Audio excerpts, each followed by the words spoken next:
Hello and welcome to Guidely platform. दोस्तों, आप लोगों का स्वागत है डेली करंट अफेयर्स की क्लास में। एक बार फिर से आज हम करंट अफेयर डिस्कस करेंगे और सेशन को शुरू करते हैं। देखते हैं जरा current affairs. First current affairs क्या है? Who has been awarded the international Gandhi award for leprosy 2021? किसको इंटरनेशनल गांधी अवार्ड लेप्रोसी 2021 के लिए चुना गया है, अवार्ड दिया गया है? दोस्तों, इसका करेक्ट आंसर जल्दी से कमेंट सेक्शन में लिख के बताइए आप लोग। इसका करेक्ट आंसर है डॉक्टर भूषण कुमार। डॉक्टर भूषण कुमार ये चंडीगढ़ के डॉक्टर हैं और इनको इस अवार्ड के लिए चुना गया है। अब इससे जुड़े हुए जो सप्लीमेंट्री क्वेश्चन है वो आपके क्या क्या एग्जाम में बन सकते हैं, जरा उनको भी देख लेते हैं। ये अवार्ड भूषण कुमार को इंडिविजुअल कैटेगरी में मिला है। किस कैटेगरी में? इंडिविजुअल। अगर आपसे एग्जाम में पूछा जाए कि इंस्टीट्यूशन कैटेगरी में किसको यह अवार्ड मिला है, तो अवार्ड आपका ये मिला है सहयोग कुष्ठ यज्ञ ट्रस्ट। सहयोग कुष्ठ यज्ञ ट्रस्ट गुजरात को यह अवार्ड मिला है। ये बहुत इंपॉर्टेंट पॉइंट है। इसके अलावा एग्जाम में क्वेश्चन जो पूछा जाता है वो है लेप्रोसी डे। लेप्रोसी डे 30 जनवरी को ऑब्जर्व किया जाता है और इस साल का जो लेप्रोसी डे था उसका थीम क्या है? United for dignity. United for dignity, ये इसका क्या हो गया? थीम हो गया। ये अवार्ड किसने दिया? ये award vice president M Venkaiah Naidu ने दिया। राइट। तो जितने भी सप्लीमेंट क्वेश्चन थे वो सारे के सारे हमने यहां पर देख लिए। पहला क्वेश्चन क्या था? ये अवार्ड किसको मिला? भूषण कुमार को इंडिविजुअल कैटेगरी में। इंस्टीट्यूशनल कैटेगरी में सहयोग कुष्ठ यज्ञ ट्रस्ट गुजरात को मिला है। लेप्रोसी डे 30 जनवरी को सेलिब्रेट किया जाता है। थीम है यूनाइटेड फॉर डिग्निटी। चलिए नेक्स्ट पॉइंट की तरफ मूव करते हैं। Which has launched FYN, a enterprise platform designed specifically for banking business. क्या मतलब है इसका? देखते हैं दोस्तों। इसका सिंपल सा मतलब यह है, डिजिटल बैंकिंग की बात हो रही है। किसकी बात हो रही है? Digital banking. तो डिजिटल बैंकिंग के लिए एक नया प्लेटफॉर्म लॉन्च किया। अभी डिजिटल बैंकिंग क्या है? आपने देखा कि आजकल सारे के सारे बैंक में जो काम है वो सब कैसे होते हैं? ऑनलाइन होते हैं। अगर आपको लोन लेना है तो आप लोन के लिए अप्लाई करते हो, अगर आपको क्रेडिट कार्ड लेना है तो आप अप्लाई करते हो, अकाउंट ओपन कराना है तो आप ऑनलाइन अप्लाई करते हो। सारे काम ऑनलाइन होते हैं क्योंकि लोगों के पास इतना टाइम नहीं है कि वो बैंक ब्रांच जाएं। राइट। इसलिए डिजिटल बैंकिंग आपका चल रहा है और सभी बैंक्स अपने अपने प्लेटफॉर्म से लेकर आ रहे हैं। तो FIN इसका मतलब क्या हो गया? फाइन। और इसको लॉन्च किया किसने? कोटक महिंद्रा बैंक ने। किसने लॉन्च किया है? कोटक महिंद्रा बैंक ने लॉन्च किया। HDFC की अगर हम बात करेंगे तो इसका प्लेटफॉर्म जो उसका नाम क्या है? पेजैप है। SBI की अगर हम बात करेंगे तो इसका प्लेटफॉर्म कौन है? योनो है। और BOB की बात करेंगे तो इसका क्या है? वॉब वर्ल्ड है। आई होप आपको समझ में आ गई होगी। कोटक महिंद्रा बैंक इसका हेडक्वार्टर कहां पर है? मुंबई है। ये भी आपको पता चल गया होगा। सबसे बड़ा जो बैंक है वो आपका कौन सा है? लार्जेस्ट बैंक कौन सा है? स्टेट बैंक ऑफ इंडिया है, लार्जेस्ट बैंक। और अगर हम HDFC की बात करें तो ये आपका कैसा बैंक है? ये भी लार्जेस्ट बैंक है लेकिन लार्जेस्ट प्राइवेट सेक्टर बैंक है। Largest private sector bank. Clear. Next point की तरफ मूव करते हैं। Which Indian state announced to celebrate the birth anniversary of Dr. Bhimrao Ambedkar April 14 as Equality Day? तो अंबेडकर जी की जो जयंती है, बर्थ एनिवर्सरी है 14 अप्रैल, उसको as a equality day celebrate करने के लिए किस स्टेट ने अनाउंस किया? इसका करेक्ट आंसर है दोस्तों तमिलनाडु।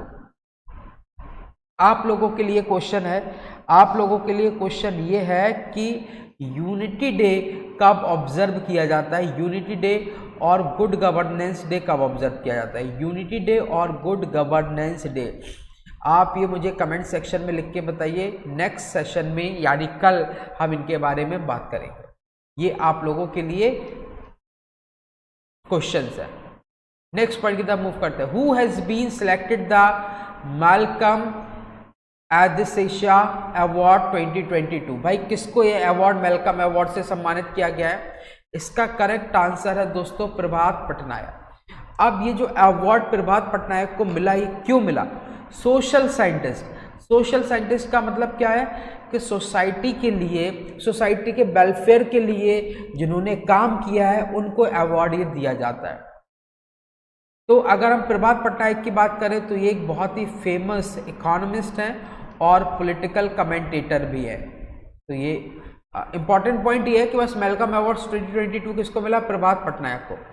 अच्छा, इसी में एक बहुत इंपॉर्टेंट नाम मैंने यहाँ पर ऐड किया है, रिकी गेज, और आपको कमेंट सेक्शन में बताना कि इनको कौन सा अवार्ड मिला है। ये तो मैं ही लिख देता हूँ कि इनको ग्रैमी अवार्ड से सम्मानित किया गया है। किस अवार्ड से? ग्रैमी। और ये सेकेंड टाइम है जब इनको ग्रैमी अवार्ड मिल रहा है, ये बहुत इंपॉर्टेंट है। और ये दो नाम शायद आप लोग जानते ही होंगे, Ramachandra Guha, Gandhi before India, India after Gandhi जैसे किताब के लेखक हैं, बहुत ही फेमस ऑथर हैं, हिस्टोरियन है। अमीश त्रिपाठी, इन्होंने काफ़ी सारी नोवेल्स लिखी हैं, बहुत अच्छी अच्छी। शिवा ट्रायलॉजी अमीश त्रिपाठी ने लिखी है। The legend of Suheldev Amish Tripathi ji ने लिखी है। ये सारे बुक्स के जो ऑथर्स है वो मैंने बता दिए। रिकी गेज आपको मैंने बता दिया, इंपॉर्टेंट है, एग्जाम में जरूर पूछा जाएगा। ये हम प्रीवियस जो करंट अफेयर्स के सेशन है उसमें हम डिस्कस कर चुके हैं। As per the World Bank April update, what is India GDP forecast for 2022-23? तो ये पूछ रहा है 2022-23 का। देखो अभी जो हमारा जस्ट फिनिश हुआ है वो कौन सा फिनिश हुआ है? 21-22 फिनिश हुआ है मार्च में। अब 22 और 23 अब चल रहा है, मतलब 1 अप्रैल से लेके नेक्स्ट मार्च तक।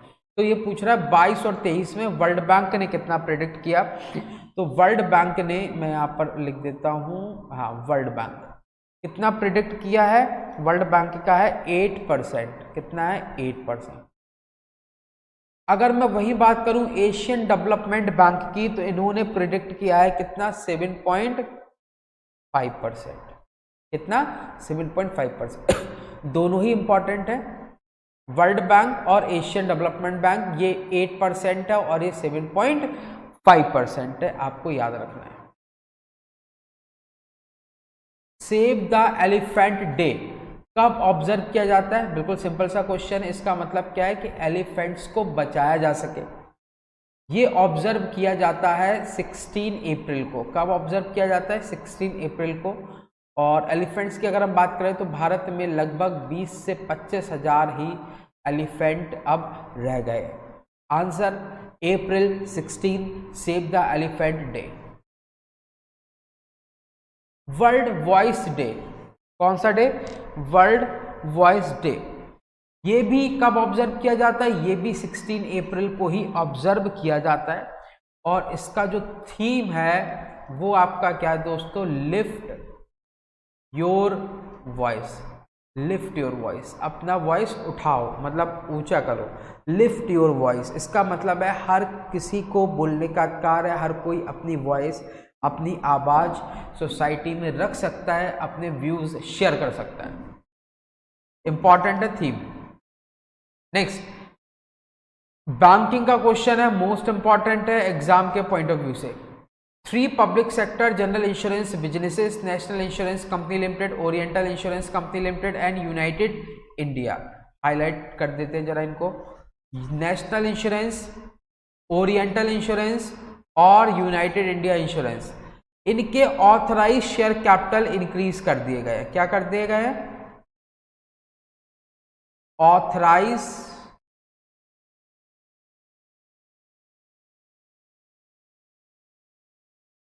Share capital, right? Authorise share capital. अब ऑथराइज शेयर कैपिटल क्या क्या इंक्रीज हुए, कैसे हुए देख लेते हैं। NICL पहला, OICL ओरिएंटल हो गया और United India insurance company. Clear? अभी हम ये बताते हैं ऑथराइज शेयर कैपिटल क्या होता है, पहले ये लिख लेते हैं। तो नेशनल इंश्योरेंस का ऑथराइज कैपिटल कितना हो गया है? 15,000 करोड़ हो गया है, 7,500 करोड़ के से बढ़ के। ओरिएंटल 7,500 करोड़ हो गया, 5,000 करोड़ से इंक्रीज होके। और ये भी आपका 5,000 करोड़ से इंक्रीज होके 75,000 करोड़। देखो ऑथराइज शेयर कैपिटल का मतलब क्या होता है? Maximum capital maximum capital that can be raised by a company। इसका मतलब क्या होता है कि एक कंपनी जितनी ज़्यादा से ज़्यादा कैपिटल शेयर मार्केट में रेस कर सकती है उसको हम बोलते हैं ऑथराइज कैपिटल। अब देखो मैंने ये बोला 1500, इसका मतलब है NICL 1500 करोड़ शेयर इशू कर सकता है और हर शेयर की वैल्यू कितनी होगी 10 रुपए। मतलब 10 रुपए फेस वैल्यू के 1500 करोड़ शेयर्स NICL मार्केट में इशू कर सकता है, ये इसका मतलब हुआ। सो दैट वो 15,000 करोड़ का फंड रेज कर सकता है। उसी तरीके से OICL 750 करोड़ शेयर इशू कर सकता है 10 रुपए के, और उसी तरीके से आपका यूनाइटेड इंडिया इंश्योरेंस कंपनी। आई बात समझ में? ऑथराइज शेयर कैपिटल क्लियर हुआ कि ज्यादा से ज्यादा जो कैपिटल रेस की जा सकती है, तो ये अपर लिमिट है, इससे कम कितनी भी कर सकते हैं लेकिन इससे ज्यादा नहीं। आई बात समझ में? क्लियर? तो इसका करेक्ट आंसर क्या हो गया है? नेशनल इंश्योरेंस कंपनी का पूछा है 1500 करोड़ रुपए हो गया, 15,000 करोड़। राइट? क्लियर? बिल्कुल सही पॉइंट है। चलो अच्छा, अब ये देख लेते हैं इनके हेडक्वार्टर कहां पर है। NICL की बात करें तो इसका हेडक्वार्टर है कोलकाता। कहां पर है? कोलकाता। OICL की अगर हम बात करें तो इसका हेडक्वार्टर कहां पर है? दिल्ली। और अगर हम यूनाइटेड इंश्योरेंस की बात करें तो इसका हेडक्वार्टर है चेन्नई। राइट? तो देखो क्या क्या पॉइंट बने। पहला ये है कि ऑथराइज शेयर कैपिटल क्या होती है, बता दिया मैंने, मैक्सिमम कैपिटल जो कंपनी रेस कर सकती है मार्केट में। दूसरा, तीनों की कितनी कितनी नई कैपिटल हो गई, NICL, OICL, UIIC का, वो मैंने आपको बता दिया। और तीनों के हेडक्वार्टर्स भी हमने डिस्कस कर लिए हैं। तो ये इंपॉर्टेंट पॉइंट्स थे सारे। 20th edition of India France joint staff talks. तो ये डिफेंस में जो मिलिट्री है, आर्मी है, उनकी ज्वाइंट स्टाफ टॉक थी इंडिया और फ्रांस के बीच में। और हमें पता है कि इंडिया फ्रांस की जो फ्रेंडशिप है वो बहुत ही स्ट्रांग है, और दोनों कंट्रीज के बीच में जो डिफेंस का एंगेजमेंट है, कोऑपरेशन है, उसको बढ़ाया जा सके, उसको इम्प्रूव किया जा सके, इसके लिए इस समिट को ऑर्गेनाइज किया गया। और इसका वेन्यू आपके एग्जाम में पूछा जा सकता है, और इसका वेन्यू दोस्तों है पेरिस। कहाँ पर है? फ्रांस की कैपिटल इसका वेन्यू है, और जिसका नाम है पेरिस। इंपॉर्टेंट है, सिंपल क्वेश्चन है। Next, the Indian air force have signed a memorandum of understanding for technology development and finding indigenous solution with which of the following institution. इसका मतलब क्या है कि एयरफोर्स ने किसी इंस्टीट्यूशन के साथ टाई अप किया, सो दैट जो भी चैलेंजेस हैं, टेक्निकल इश्यूज हैं, एयरफोर्स को उन इश्यूज का सॉल्यूशन निकाला जाए। इंडिजीनियस मतलब लोकल सॉल्यूशन। लोकल सॉल्यूशन का मतलब क्या हो गया कि वो सॉल्यूशन इंडिया में ही बिल्ट हो, हमें बाहर से उस सॉल्यूशन को निकालने की जरूरत नहीं है, उस इक्विपमेंट्स, आर्म, आर्टिलरी सर्विस को बाहर से लेने की जरूरत ना पड़े। इसके लिए इन्होंने एग्रीमेंट साइन किया है किसके साथ? IIT मद्रास के साथ। राइट? किसके साथ? IIT मद्रास। तो बहुत इंपॉर्टेंट है ये पॉइंट।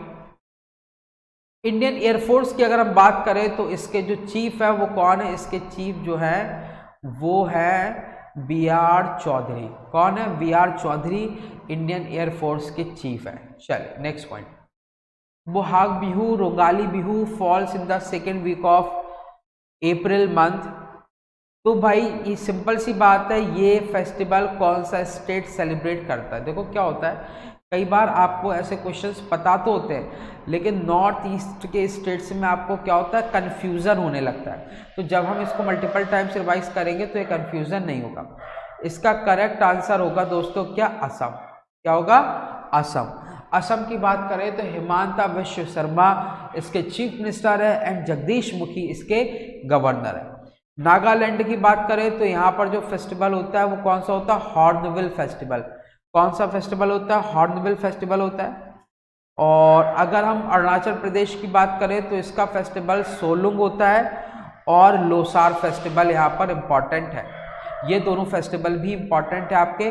नागालैंड हॉर्नबिल हो गया और अरुणाचल प्रदेश सोलुंग और लोसार फेस्टिवल, ये इम्पॉर्टेंट है। नेक्स्ट पॉइंट देखते हैं, which country is ready to host the street child cricket world cup in 2023। इसका मतलब क्या है, पहली बार हिस्ट्री में street child cricket world cup आपको ऑर्गेनाइज किया जाएगा 2023 में। और ये वर्ल्ड कप कौन ऑर्गेनाइज करेगा, इस वर्ल्ड कप को ऑर्गेनाइज करेगा दोस्तों इंडिया। इसी के साथ वनडे इंटरनेशनल का भी जो वर्ल्ड कप है वो भी आपका 2023 को ऑर्गेनाइज किया जाएगा। और वो भी कहां पर ऑर्गेनाइज किया जाएगा, इंडिया में ही ऑर्गेनाइज किया जाएगा। आईसीसी इंटरनेशनल क्रिकेट काउंसिल, इसका हेडक्वार्टर सभी लोगों को पता होगा, इसका हेडक्वार्टर कहां पर है, दुबई। और अगर हम इसके चेयरमैन की बात करें तो इसके जो चेयरमैन हैं वो आपके कौन है, ग्रेग बार्कले। और इसके जो सीईओ हैं उनका नाम है जियोफ एलार्डाइस, राइट। तो आपको याद रखना है। और अभी हमने देखा था कि जो एक परमानेंट मेंबर अपॉइंट किए गए थे उसमें नाम था जय शाह का, जो बीसीसीआई के सेक्रेटरी भी रहे हैं। ICC Dubai headquarter, chairman Greg Barclay, CEO Geoff Allardice. और वर्ल्ड कप वनडे इंटरनेशनल कौन सा एडिशन है, 13वां एडिशन है 2023। कहां पर होगा, इंडिया में। Street child cricket world cup कहां होगा, ये भी इंडिया में होगा। तो ये सारे पॉइंट इंपॉर्टेंट है एग्जाम के लिए, मोस्ट इंपॉर्टेंट पॉइंट आपके एग्जाम में। और ये वाला भी पॉइंट मैं बोलूंगा कि ये भी मोस्ट इंपॉर्टेंट है, ये भी आपके एग्जाम में पूछा जाएगा। Next, Israel successfully test new laser missile defence system Iron Beam. एक तो आपसे पूछेगा कि आयरन बीम मिसाइल सिस्टम किसने लॉन्च किया है, तो आप बता दोगे इजराइल ने किया है।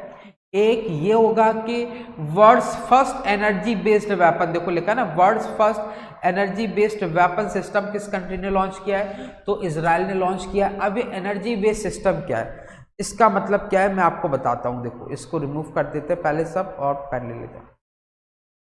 मान लीजिए देखो यहां पर ये सिस्टम लगा हुआ है, ये देखो जैसा यहां पर आपको दिख रहा है ऐसे ही सिस्टम मैं बना देता हूं,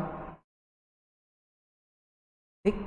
अब क्या हुआ कि मान लो यहां पर कोई भी मिसाइल है जो दुश्मन कंट्री की मिसाइल है और वो इस तरफ इस डायरेक्शन में आ रही है, तो क्या होगा, जैसे ही इस डायरेक्शन में आएगी तो ये आपका जो लेजर बीम सिस्टम है ये क्या करेगा, ये अपने टारगेट को आइडेंटिफाई करेगा कि ये दुश्मन की मिसाइल है, इसने आइडेंटिफाई किया और यहां से लेजर बीम्स जाएंगी। क्या जाएंगी, लेजर बीम्स जाएंगी।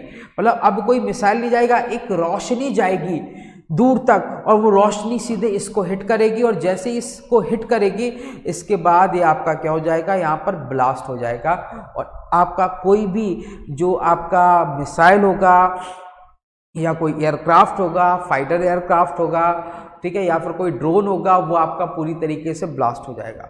और एक और जो खास चीज़ इसमें है वो यह है कि इसका कॉस्ट क्या है, केबल कॉस्ट जो है वो बहुत इंपॉर्टेंट है, क्योंकि आपने देखा होगा डिफेंस में कॉस्ट बहुत मैटर करता है।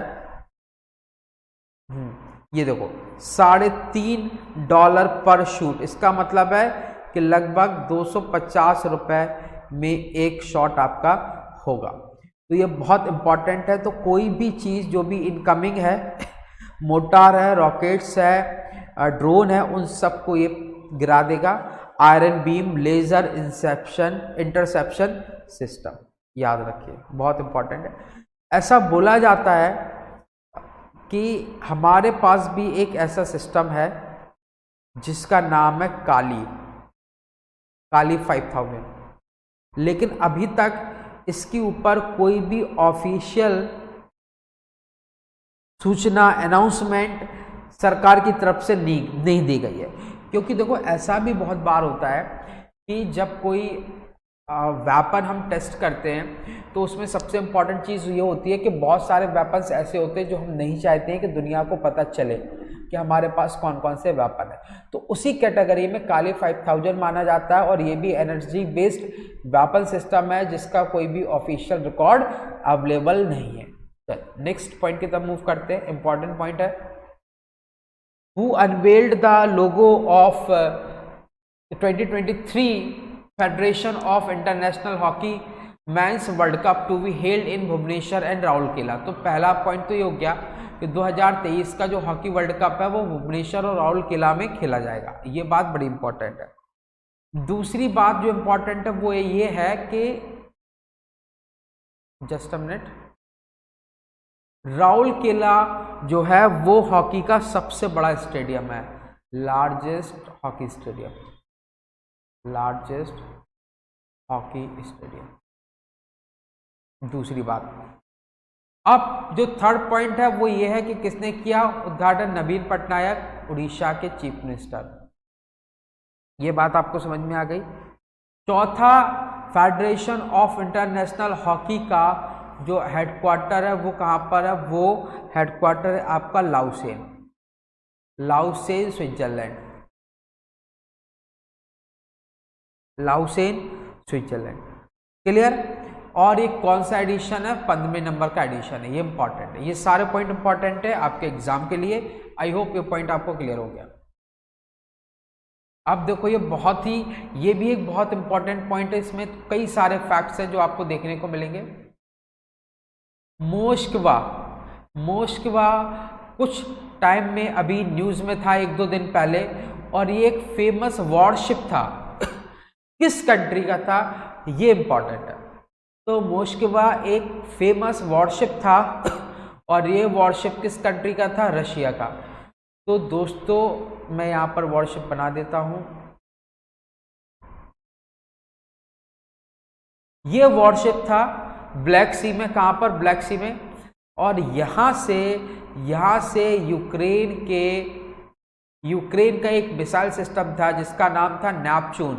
उस नेपच्यून मिसाइल सिस्टम ने इसको क्या कर दिया, इसको धराई सही कर दिया और इसको ब्लास्ट कर दिया, इसको बर्बाद कर दिया, खत्म कर दिया पूरी तरीके से। ये इंपॉर्टेंट है। तो मोस्कवा रूस का फेमस वॉरशिप था जिसको नेपच्यून मिसाइल सिस्टम यूक्रेन ने उसको ब्लैक सी में मार गिराया। तो आपसे ब्लैक सी पूछ लेंगे कि कहाँ पर है आपका, किस कंट्री से लगता है, तो रशिया से लगता है, यूक्रेन से लगता है। आप देख रहे हैं यहाँ पर, देखो रोमानिया से लग रहा है, बुल्गारिया से लग रहा है, टर्की से लग रहा है, जॉर्जिया से लग रहा है। लेकिन ये क्वेश्चन आपसे नहीं पूछेंगे Romania, Bulgaria, Turkey, Georgia. Generally आपसे पूछेंगे यूक्रेन और रूस, या ये पूछ लेंगे कि यूक्रेन और रूस के बीच में कौन सा सी है जो सीमा बनाता है, तो ब्लैक सी हो गया। इतनी बात आपको समझ में आ गई। अब बात करते हैं मोस्कवा, ये क्या है। ये एक रिवर है और इसी रिवर के नाम पर रूस की कैपिटल का नाम पड़ा है मॉस्को, राइट। अब एक और चीज मैं आपको बताता हूं, आपने सुना होगा, एक सेकेंड इसको हटा देते हैं, आपने सुना होगा ब्रह्मोस, सुना आपने ब्रह्मोस। तो ब्रह्मो में ब्रह जो है वो आपका क्या है, ब्रह्मपुत्र से लिया गया है, ब्रह्मपुत्र नदी। और मोस जो है वो आपका क्या हो गया, मोस्कवा नदी से लिया गया है। इसलिए हम देखते हैं ब्रह्मोस, और आपको पता है कि ये इंडिया और रूस का ज्वाइंट वेंचर है, इंडिया और रूस का ज्वाइंट वेंचर है, ये भी इंपॉर्टेंट है, राइट। तो कई सारे पॉइंट आपने देख लिए। मोस्कवा जो है वो वॉरशिप रशिया का है, मोस्कवा एक रिवर है जिसके नाम पर मॉस्को पड़ा है, ब्राह्मोस जिसमें ब्रह्मपुत्र इंडिया की नदी, मोस्क रशिया की नदी, इस वजह से उसका नाम ब्राह्मोस है, इंडिया रशिया। और जो मोस्क वॉरशिप था उसको यूक्रेन का नेपच्यून मिसाइल सिस्टम ने उसको मार गिराया, खत्म कर दिया। और ये इंसिडेंट पूरा की पूरा कहाँ पर हुआ, ब्लैक सी। यूक्रेन और रशिया की जो सीमा है वो ब्लैक सी से लगती है। चलो नेक्स्ट पॉइंट की तरफ मूव करते हैं। Who defeated defending champion Punjab 87-69 in final to win man title in 71st senior national basketball championship. तो 71st senior national basketball championship जो है उसमें किसने जीत हासिल की है पंजाब को हरा करके? तो इसका जो करेक्ट आंसर है वो दोस्तों क्या है? इसका करेक्ट आंसर तमिलनाडु है। और ये तमिलनाडु में ही यानी चेन्नई में ही इसका वेन्यू है, चेन्नई में ही इसको ऑर्गेनाइज किया गया था। याद रखना, ऐसे क्वेश्चंस भी आपके एग्जाम में पूछे जाते हैं। वहीं अगर हम वुमेन कैटेगरी की बात करें तो वुमेन कैटेगरी में इंडियन रेलवे, विमेन कैटेगरी में इंडियन रेलवे ने किसको बीट कर दिया? इंडियन रेलवे ने तेलंगाना को बीट कर दिया। तो दोनों ही पॉइंट आपके इंपॉर्टेंट है। मेल कैटेगरी में Tamil Nadu beat Punjab, while in female category Indian Railways beat Telangana. किसकी बात हो रही है? बास्केटबॉल चैंपियनशिप की बात हो रही है। आई होप क्लियर हो गया है। चलिए नेक्स्ट पॉइंट देखते हैं। Which of the following has teamed up with NTPC? किस इंस्टीट्यूशन ने एनटीपीसी के साथ टाई अप किया to design and construct highly energy efficient CO2 collection system from power plant? शायद आप लोगों ने नहीं सुना होगा, लेकिन बहुत सारी कंट्रीज में कार्बन डाइऑक्साइड को एब्जॉर्ब करने के लिए बहुत सारे प्लांट लगाए जा रहे हैं। इसको एब्जॉर्ब करने के लिए, CO2 के एब्जॉर्प्शन के लिए। इसका मतलब ये होगा कि एटमॉस्फेयर में जो CO2 होगी उसको एब्जॉर्ब किया जाएगा और उसको जमीन के नीचे उसको क्या किया जाएगा? स्टोर किया जाएगा। इसी तरीके से ये सबसे पहले सिस्टम जो है वो आइसलैंड में इंट्रोड्यूस किया गया। कहाँ पर इंट्रोड्यूस किया गया? आइसलैंड में। उसी तरीके से अब एनटीपीसी एक इंस्टीट्यूशन के साथ ऐसा सिस्टम इंट्रोड्यूस कर रही है जिससे पावर प्लांट से जो कार्बन का एमिशन होता है उसको कलेक्ट किया जा सके, जिससे कार्बन की जो प्रोडक्शन है उसको रिड्यूस किया जा सके। आपको पता है जितना ज़्यादा कार्बन एटमॉस्फेयर में होगा CO2 उतना ही ज़्यादा वो धूप को, सन रेज को एब्जॉर्ब करेगा, और जितना ज़्यादा वो सन रेज को एब्जॉर्ब करेगा उतना ही ग्लोबल वार्मिंग बढ़ेगा। आपको पता होगा शायद कि जो भी सन रेज हमारी कंट्री पे आती हैं वो सन रेज आके हमारी कंट्री से वापस लौट जाती है, मतलब पूरी दुनिया से वापस लौट जाती है। लेकिन अगर एटमॉस्फेयर में C2 रहेगा तो फिर वो C2 क्या करता है? उन सन रेज को एब्जॉर्ब कर लेता है और फिर वो टेम्परेचर को इंक्रीज करने में, ग्लोबल वार्मिंग को बढ़ाने में बहुत हेल्पफुल होते हैं। चलिए, तो इसका जो करेक्ट आंसर है वो क्या है? IIT गुवाहाटी दोस्तों इसका करेक्ट आंसर है। क्लियर? चलिए, तो आई थिंक इतने ही करंट अफेयर्स होंगे। हाँ, तो आज का सेशन हमारा यही तक है। सेशन को लाइक जरूर करो यार, सब्सक्राइब करो, अपने दोस्तों के साथ शेयर भी करो, और सेशन अगर पसंद आए तो कमेंट सेक्शन में अप्रिशिएट भी करो। जय हिंद दोस्तों।